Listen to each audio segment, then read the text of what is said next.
Welcome viewers to News 21, where we unmask the truth.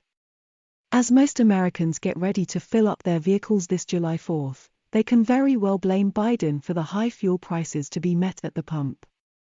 Americans shouldn't be quick in believing what some experts are saying about Vladimir Putin being responsible for these prices because of his invasion of Ukraine. After all, it was the Biden administration that decided to cut off Russian oil imports as a way of punishing Russia. Instead of Biden taking responsibility for his horrible policies, he chooses to blame the refining sector by accusing them of overcharging American families.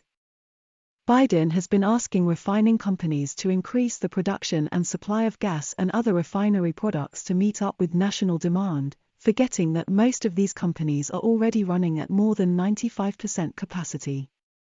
With some, especially in the Gulf of Mexico, even running at 98%. The highest rate in over 30 years.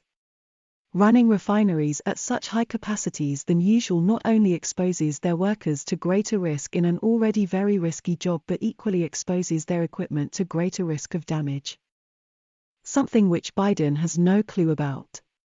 If Biden wants more American fuel, then he should allow the construction of new refineries, but because of his war declared on fossil fuel, he isn't ready to allow that happen.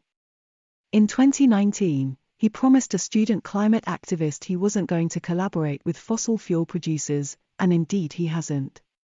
When oil and gas executives visited the White House in June, Biden snubbed them by refusing to attend the meeting but chose to rather meet with wind industry executives.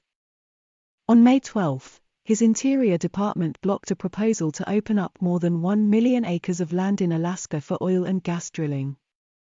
To make matters worse, his Environmental Protection Agency blocked plans to increase oil refinery in the U.S. Virgin Islands, claiming it was too polluting. If Biden's Environmental Protection Agency had allowed the exploitation of the Virgin Islands, investors would have injected almost $3 billion into new manufacturing installations to produce more gas and other refinery products.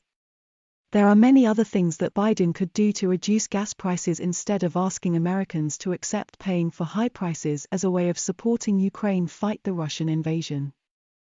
First, he can use emergency actions like invoking the National Defense Production Act to boost refining production capacity, since he claims that we are in wartime. He could equally set a price of about $80 per barrel to replenish U.S. strategic oil reserves, which are already being depleted. This will come as a powerful incentive for refineries because it will prevent prices from falling beyond unprofitable levels. Biden could also sign trade agreements with American allies to supply them with liquefied natural gas in order to encourage natural gas production and lower prices.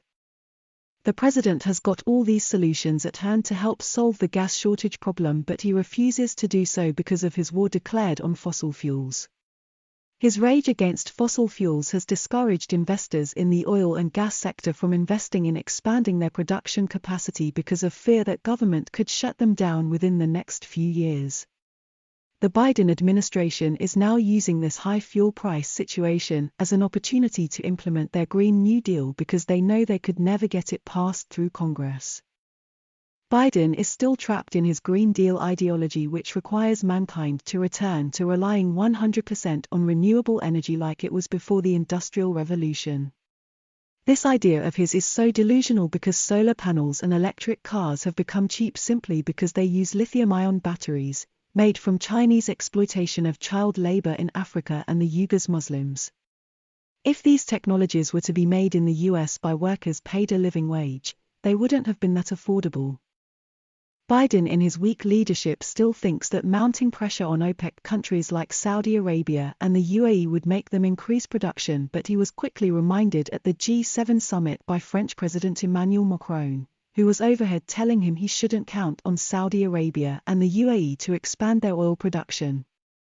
Macron advised Biden to rather allow the US produce far more than what he is willing to.